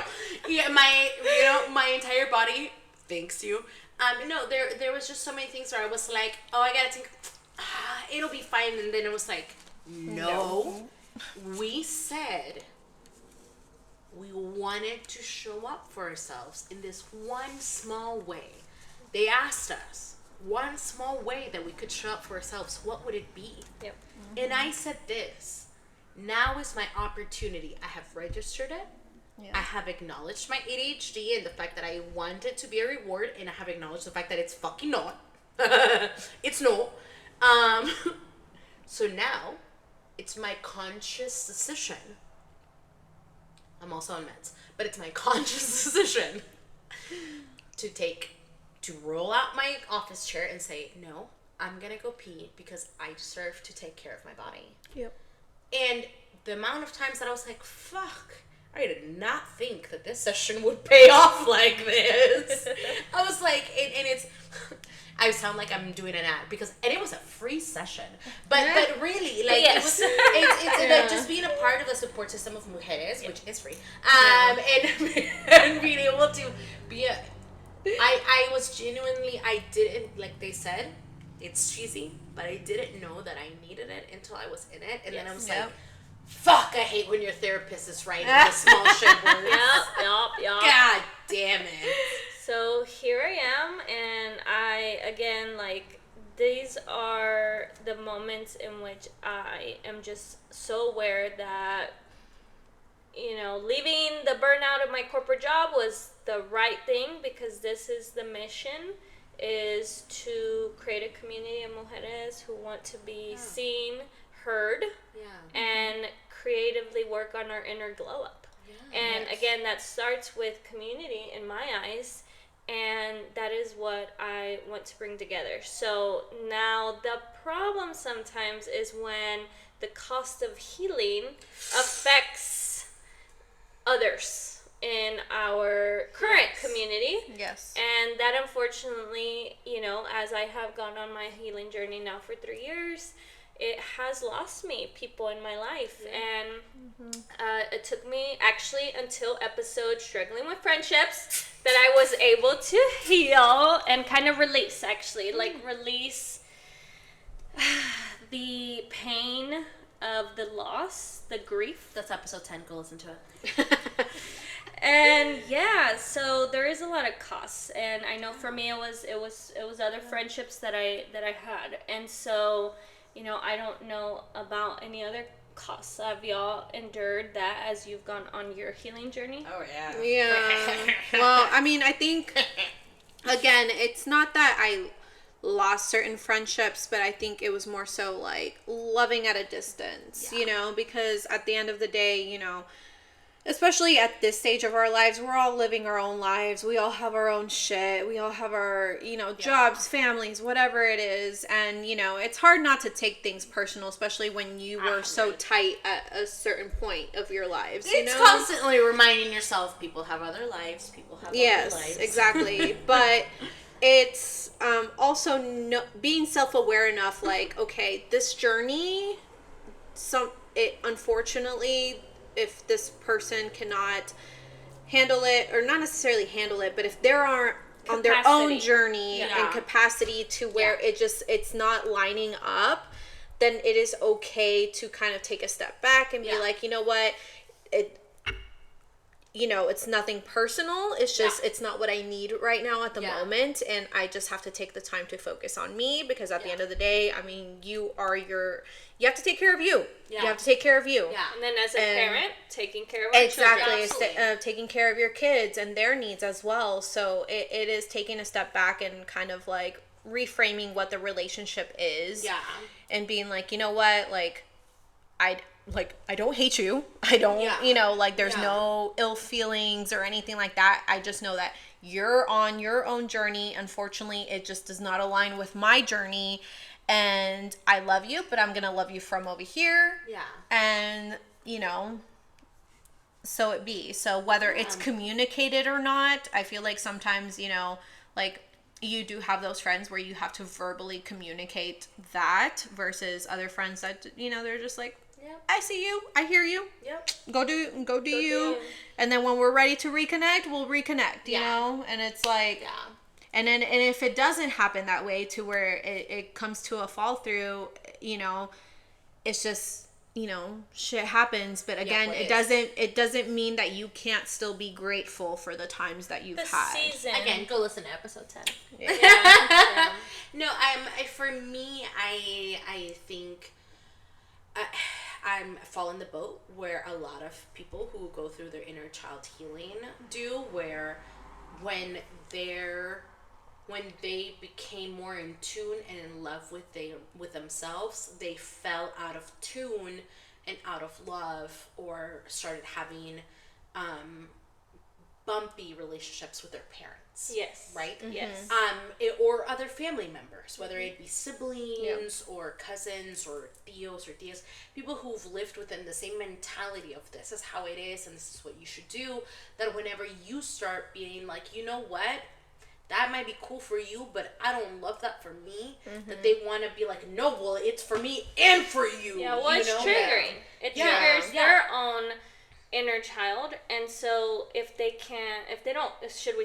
don't have the capacity to work on that, and sometimes some people will not ever. Yeah. Unfortunately, and we have to accept that as people will react to hostility because they are not in a space where they can't understand what is happening. Yeah, their bodies might still be in survival mode, even though we're no longer in that. Absolutely. Yeah. But I will say, on the friend side, I mean, I've definitely lost several friends, but I've also, so many of my friends continue to not just survive, but thrive regardless of me not being, because I'm not gonna lie to you, the last few years have not been a great time to be my friend. I'm shook that we were able to form the relationship. As I entered the scene. Yeah. And genuinely, and it's because I've made an effort to be able to communicate, and thankfully you're the type of person who, when you say no, I hear you and I understand that it's not about me, you have made the effort to remind yourself that it's not about you, and you've given me the grace to come back groveling. Yeah, well, that's to the show healing. you that it's not about you, and right? that's the healing. Yeah. The inner Mija, in which it's like, you are not abandoning me. Yeah, and we actually, I used our relationship as an example in the friendship episode. I listened. Episode 10. But it's because it genuinely was one of those things where I had to make sure that I came back, and then I was like, I do give a fuck, and here I am showing, I'm a worm, a worthless worm, you know, like here I am showing you that I do give a fuck, because like it matters to me. But even the times when I wasn't able to express to people, because to some of my older friends, before you came in the picture, especially while I was going through the cardiac stuff, I wasn't able to express to them, I'm really in the weeds of it. Mm-hmm. I know it's not fun to be my friend right now.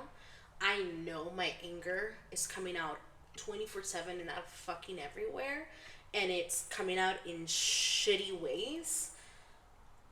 Please have patience with me. There were so many friends who chose to have patience with me, and to them, I have expressed my gratitude now, and have expressed that I'm aware that it's not been easy to be my friend, and that I really am so insanely grateful for their continuous love and understanding, because I would get it. Like, for the friends who have walked away, I do get it. I understand where it has not been easy to be my friend. I understand where my healing journey and my insecurities have taken a lot from me, and I've mourned that. Mm-hmm. It hasn't meant that it's any less special for me just because I let those go. I let them go because it was not within my energy capacity to resurrect those friendships as much as I wanted to. Mm-hmm. Because I was so deep in the weeds of it. And again, whenever you are in that state, like, I cannot, like, muster up the energy to show you that, you know, no, I hear you. Yeah, it really is. It's one of those things where you're like, I want to show you that I care so badly, but I physically am so drained and so empty that I cannot show you, and I just hope and pray that you will be around for the next time that I am on my bout up, so that I can show you and repay you with my love and kindness and my love languages how deeply I appreciate our friendship and you being there regardless of me not being able to be there this season. And I swear to God, a bitch is trying to be able to be there in future seasons, right? But just, I mean, this was something that was really hard for me to hear, because I've always been a people pleaser who wanted everyone to like me and who needed to be the most likable and perfect person in the room, which is why I always had a perfect smile and face on. Dude, it was one of those where once I started realizing I was angry and I was so hurt, I asked Perla, I was like, how do I get out of this? And she was like, you know, we will work on bedside manner at a later time. Yes. Right now, you just need to honor your feelings. Mm-hmm. You spend so much time hiding your feelings from yourself. Mm-hmm. Honor those feelings. We will work on how to communicate nicely later. That's a problem for later. What matters most right now is you. Yeah. And that's the cost of healing, but also there is this price of healing, you know, that you get, like this golden, I mean, isn't it the best wealth to have? I mean, like, I'm not gonna lie, what you uncover before you uncover that egg is ugly. Mm-hmm. Nasty shit. You Terrible. shovel out some shit and empty jars and empty bins and empty vaults before you get to that golden goddamn treasure. But once you start, and it's not just a singular treasure trove, it's several treasure troves. Because of our children and how the generations to come are now gonna have these golden nuggets that we are painstakingly digging out of the ground and passing on to them, and they then feel safer to show up with big feelings. They then feel safer to live their life authentically with no masks. Yes. They don't even have to make a mask. So there is beauty in what we're going through. Yeah, because at the end of the day, we want to raise kind, decent human beings to come into society and also be kind and gentle to others who unfortunately maybe did not grow up with the same love and care that we're currently trying to give. And I think that makes such a difference between being like millennial parents, is that we're trying to be the cycle breakers. We're trying to raise these very self-aware, emotionally intelligent kids. Because like even like with Naveed, and I'm sorry I bring up the whole like neurodivergent thing. Yeah, but it just, please. It just speak to our own experiences. Yeah, it just makes such a difference for me because again, like I have to cater things so differently from like the norm of raising neurotypical kids. But like with him, he is starting to label his emotions. So like, when he's like, when I last took him to the doctor, and again, it just surprises me every day when he can even just express certain things, because again, it's a win. Like, it may seem so small, but to me, it's a win. So like when we went to the doctor, he literally said, "I'm so scared." And I was like, what? I didn't even know that he could express that. So to me, it's a reassurance that I'm doing the right thing, because now he can label the emotion. Or even when he's mad, and obviously nobody likes it when their kids are mad, because it's like, fuck. But again, the fact that he can even label that emotion and be like, "I'm so mad, I'm so frustrated." That's more self-awareness than some fucking adults have. Honestly. So to me, it's like, okay, like, I mean, we don't love it, but again, I'm so glad you're able to label that and express that, because again, how many adults can actually label that emotion for themselves without, exploding or, throwing a bigger tantrum? And I think that's the thing with parents too, is like sometimes, we need to give grace to our kids as well when it comes to their emotions, because yes, back then, like obviously our parents would pop off if we were upset or mad or whatever, and be like, te calmas o te calmo, like you either calm down or I'll calm you down. It was triggering. And it was triggering. Yes, it was very triggering. But now it's like, hey, listen, my child has been in this world for 3 fucking years. Yeah. I've been in this world for 32 years, and I'm barely, like, honestly, to the surface level. I too wish I could take a step back and just fucking yell. Yeah, exactly. And honestly, guys, that brings me up a great parenting tip that I know I've put into practice, is that let's yell together. We get pillows out and we punch pillows.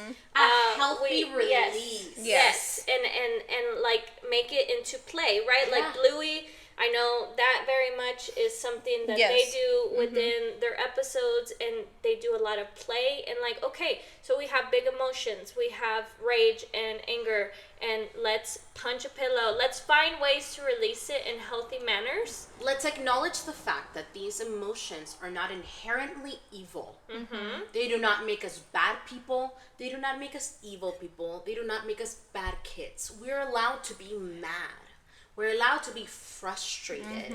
These are valid feelings that we have as adults as well. And how we handle those, how we express those. That's the key. And that's the conflict resolution. That is the connection. Like, I am having a connection with my kids as we're doing these things. And that is also like a way to reclaim our joy. Like, what? This was a redirection.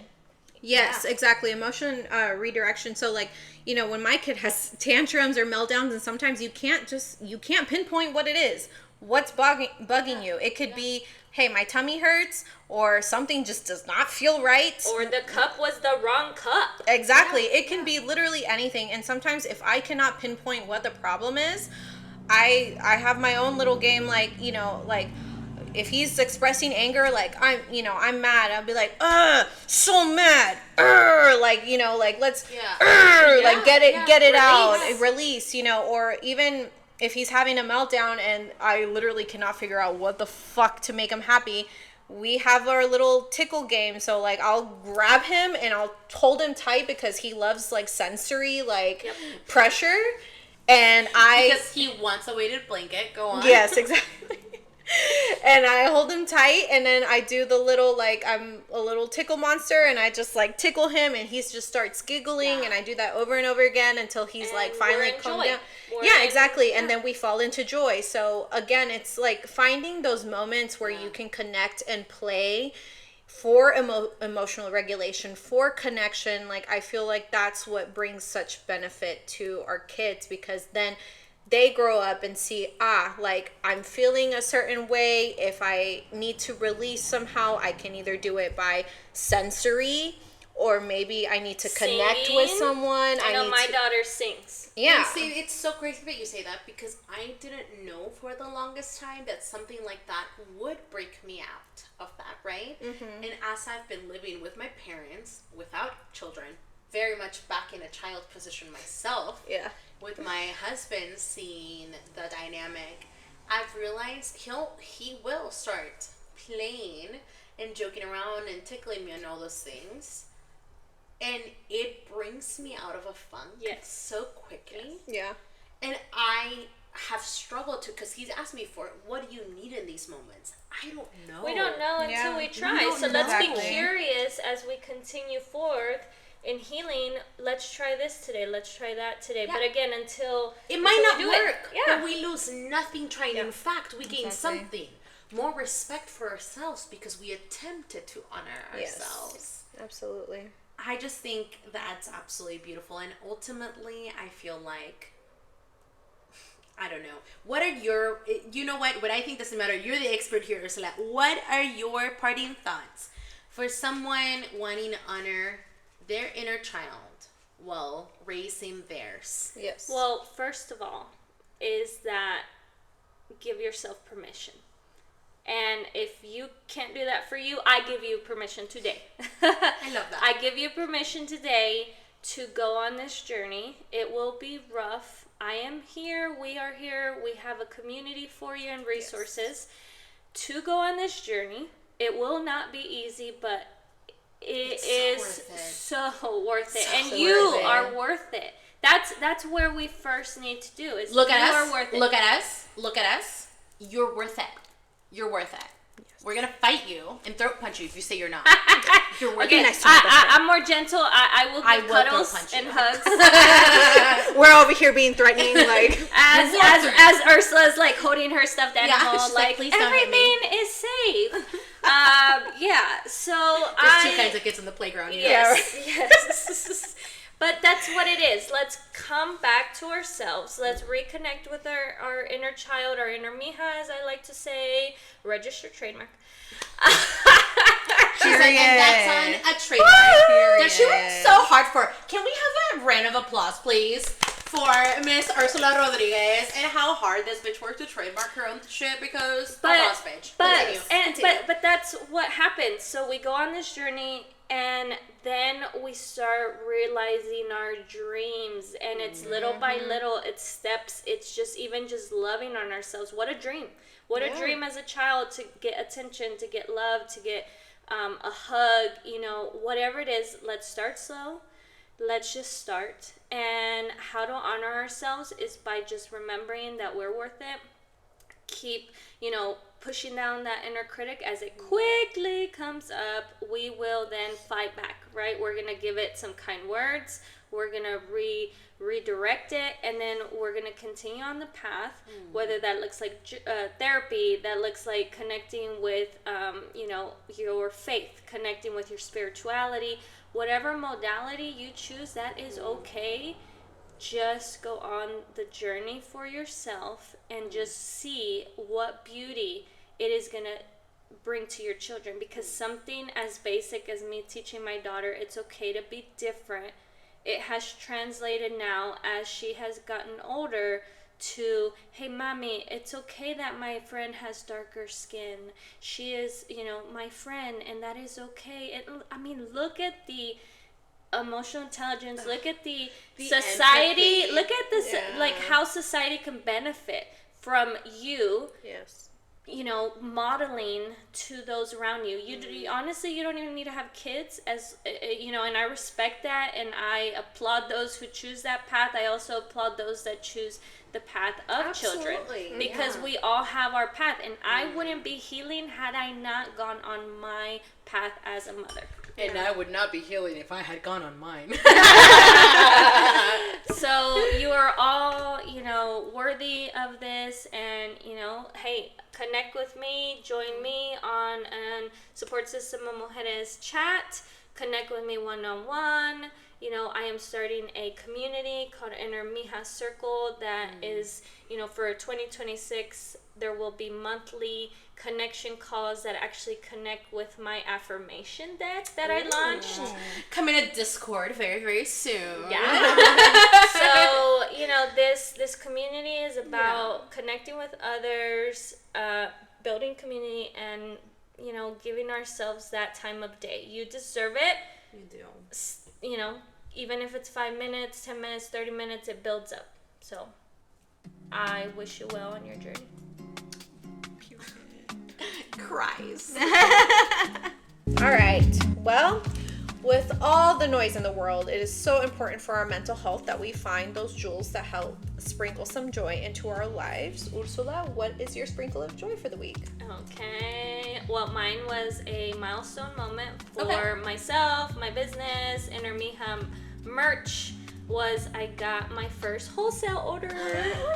Yay! Wait, did you really get your first wholesale? Yeah. You were telling us That's that you were set up wholesale and you went through? I got my first order. It is with Glasso Home in Bishop Arts. So if you're local to the DFW area, make sure you head over there. Not only because they are amazing, it's a cute little shop, has a Latin inspiration, home decor, but like a little elevated, and I love aspirations for my home. And and Alejandro, who is the owner, his husband Aaron, amazing people, and they just saw something in me. Cry. Love. Wait, it's on Bishop Arts, like middle, like in that, or is it on Tyler? Don't ask me directions. Like, we don't know. Put it in your But it's GPS. Bishop Arts in Dallas. Perfect. Okay. Well, I'm so excited. GPS. Which item did they?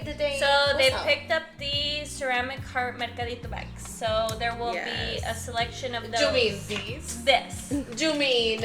Hold on, I can't tell from my wall because it's stuck on there. Give me a second. There's a reason. The ones that we spoke of earlier. Yes. The one that we spoke of earlier that's on my wall that I'm gonna put in the video here. Yes. So so I am extremely excited about that, and after launching in September, and now it is November currently as we're doing the podcast, and it is now in stores. So yay, Inner Mija merch in stores now. So by the time that this releases in January, you guys Hopefully. better look at me. You better be going to that store. What is it called? Say it one more time. Glasso Home. Glasso. Glasso. T-L-A-Z-O. Oh, Glasso. Glasso. Yes. Okay. It's giving some native language from Mexico. Yes. What is that? We're gonna stop it. Yeah, no. Don't ask me that. I don't know. No, Starting. no, wait, but it really is because of the TLs that we don't have in Spanish. No, it's fine. Don't worry about it. We'll look it up. Maybe we'll even put it in the video here. maybe this will just be an empty speech bubble that says, no. JK. But, I'll probably do right by them and put it here. So, but no, that's really cool. We'll have to check it out. Yes. So, Noelle, what about you? So my brother, you guys have known by now that I have a full house. My brother was still living with us. He finally moved out yesterday. Slightly emotional about it, but not really, because it's like almost a breath of fresh air, because I'm like, get the fuck out. Okay, thankfully, because now I have more space. There's one less body I have to worry about. It's also one less responsibility, because one of your in-laws was waiting for the room for work. Yes, that's a lot of pressure. Because because that was a guest / office room. So now it is available for my father-in-law to do his work in. But I had to obviously go in there and clean up some of the other stuff out and go through that closet, because it was like extra storage for some of my other items. So I was cleaning it out, and oddly enough, I found a box of my things that were like pictures and awards and like just like little trinkets from middle school to like some of my high school years, and it just brought back so many memories. And again, like tapping into my inner child, I was like digging through my photos and like looking at how like between when I was a kid to my teenage years, how things change, and just kind of like trying to reconnect the dots of like, okay, like where was I at this point of my life? Where did I lose my sparkle? Like, just kind of still have sparkle. Yeah, thank you. But like it's just getting in touch and reminding myself like who I've become and who I was as a kid, and just kind of just reconnecting with her. So it was definitely a very like a trip down memory lane, like some nostalgia. Like I saw some of my dance awards, like it was just I did cry about it, but just like tears were shed.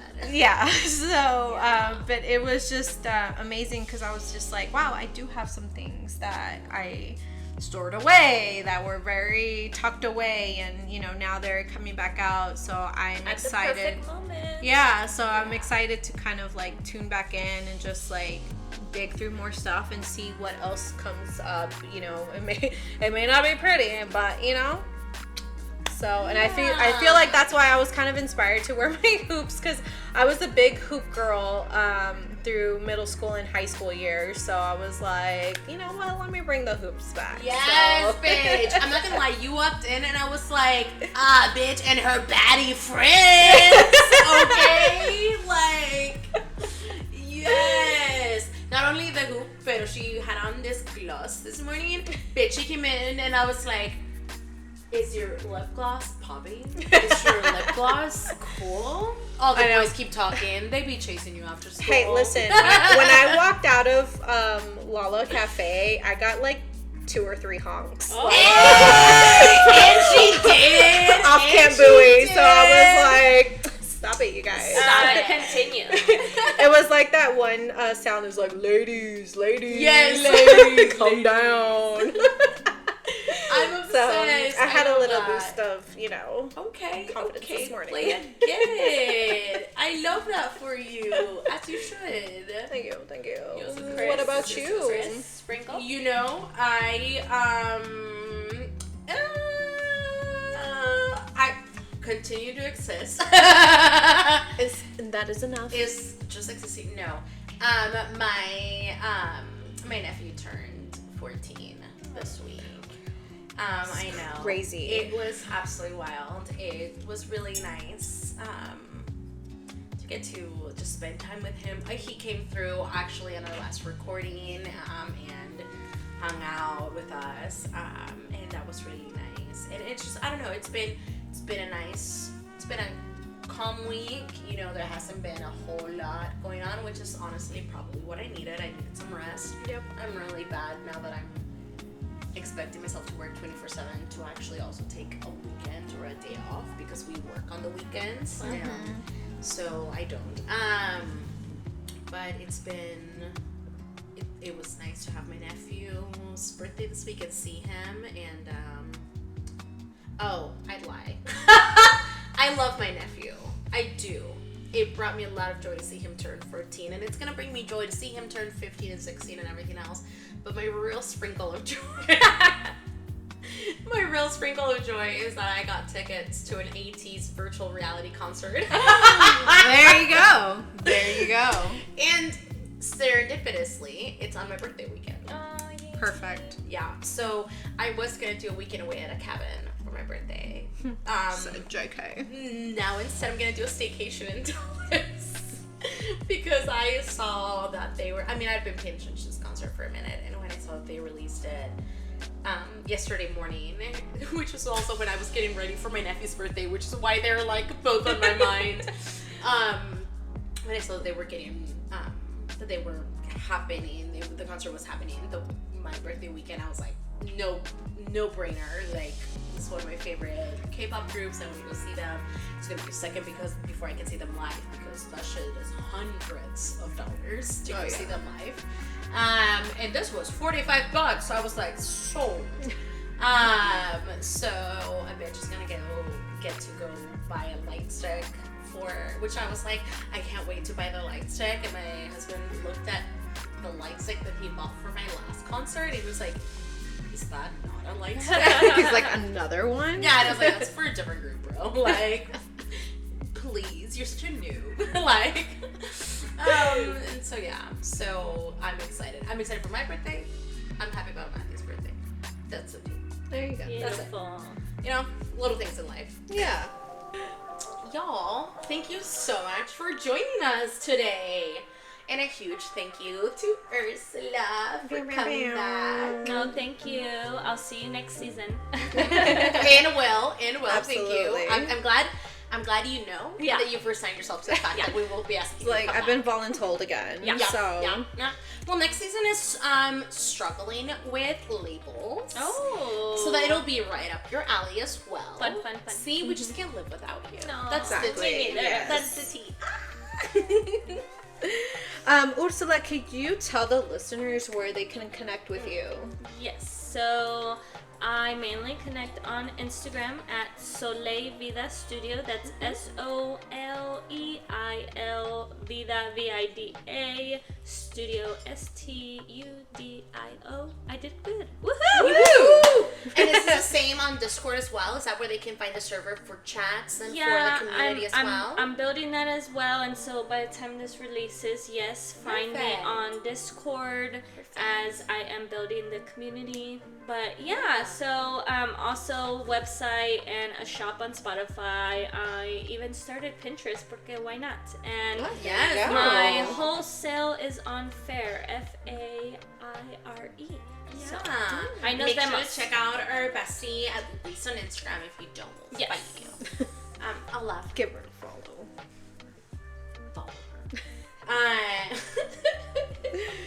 Well, what are y'all's thoughts on today's conversation? How are you handling parenting and the opinions of the world on how you should be parenting? Share your thoughts and your struggles with us on Patreon, Instagram, or YouTube.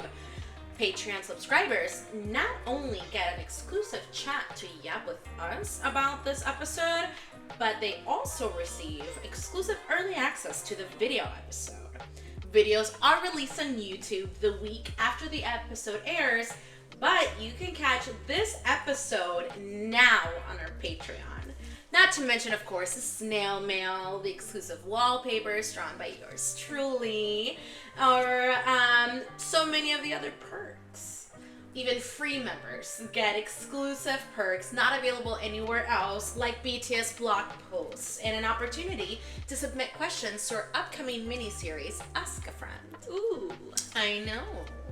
Our Patreon and all of their handles can be found in our episode description below. 30 Flirty and Trying is an individually produced podcast, so if you love this episode, please leave us a review. Your engagement means the world to us and makes a huge difference on the success of the show. Just remember to be kind because we are sensy. We can't wait to connect with you. See you next episode. Dun dun!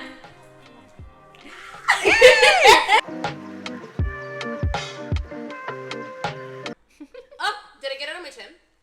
No. Oh, thank Yeah, God. yes. Where? Right there. Oh. Pick it up. Oh, it's like super. Did you mess it up sensy. the rest I of forgot the... you're sensy. the makeup? No, it's not no. about... It didn't. you know It what? didn't. That's on e.l.f. makeup setting spray.